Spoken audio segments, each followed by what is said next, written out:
Hello বন্ধুরা, আসসালামু আলাইকুম। আপনারা কেমন আছেন? বন্ধুরা, আশা করি সকলেই আপনারা আল্লাহর রহমতে ভালো আছেন। তো বন্ধুরা, আজকে আমি গুরুত্বপূর্ণ একটি কৃষি ভিডিও নিয়ে আলোচনা করব। তো বন্ধুরা, আজকের এই ভিডিওটি থেকে আপনারা অনেক উপকার পাবেন এবং কিভাবে দেশীয় জাতের মরিচের চারাগুলো আপনারা রোপণ করবেন তা আপনারা বিস্তারিত জানতে পারবেন। তো বন্ধুরা, তার আগে যারা আমার এই চ্যানেলটিকে সাবস্ক্রাইব করে না নিয়েছেন, তাহলে বন্ধুরা অবশ্যই আমার এই চ্যানেলটিকে সাবস্ক্রাইব করে নেবেন এবং পাশে থাকা বেল আইকনটি অন করে দিবেন। তো বন্ধুরা, আপনারা স্ক্রিনের মধ্যে যে মরিচগুলো দেখতে পাচ্ছেন, ছোট ছোট মরিচ। তো বন্ধুরা, এই মরিচগুলো কিন্তু ছোট ছোট হলেও কিন্তু বন্ধুরা এই মরিচের ঝাঁজ রয়েছে এবং কি ঝাল রয়েছে অনেক। তো বন্ধুরা, দেশি জাতের মরিচের মধ্যে অনেক পরিমাণ ঝাল থাকে। তো বন্ধুরা, আর এই মরিচের দাম কিন্তু সবচেয়ে বেশি।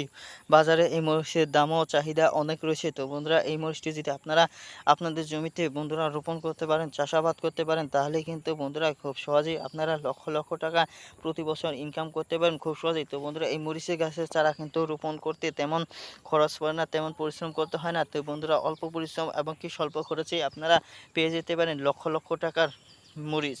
তো বন্ধুরা, এই মরিচ কিন্তু বাজারে চড়া দাম থাকার কারণে বন্ধুরা, আপনারা আপনাদের জমি থেকে মরিচ বন্ধুরা সংগ্রহ করার পর বন্ধুরা আপনারা সেই মরিচ বাজারে বিক্রি করে অনেক টাকা ইনকাম করতে পারবেন। আপনারা বন্ধুরা কি বন্ধুরা, আপনারা আরও আপনাদের সংসার চালাতে পারবেন। তো বন্ধুরা, যারা বেকার সমস্যায় ভুগে আছেন, তো বন্ধুরা বেকার সমস্যা থেকে মুক্তি পেতে চাইলে বন্ধুরা অবশ্যই এই মরিচের চারা রোপণ করুন। তো বন্ধুরা, এই মরিচের চারা রোপণ করলে বন্ধুরা আপনারা কিন্তু 100% ফলনও পাবেন, আর সাথে সাথে আপনারা নিজেও তরকারির মধ্যে হিসেবে তরকারিতে দিয়ে এই তরকারিকে সুস্বাদু করতে পারবেন খুব সহজেই। তো বন্ধুরা, এই মরিচ দিয়ে কিন্তু আরও অনেক কাজ হয়। তো বন্ধুরা, মুড়ি ভর্তা করা যায়। তো বন্ধুরা, এবং কি আরও ভর্তার মধ্যে দেওয়া যায়। তো বন্ধুরা, পাকা মরিচের থেকে আপনারা বীজ সংগ্রহ করে নিতে পারবেন খুব সহজেই। তো বন্ধুরা, ধন্যবাদ আপনাদেরকে।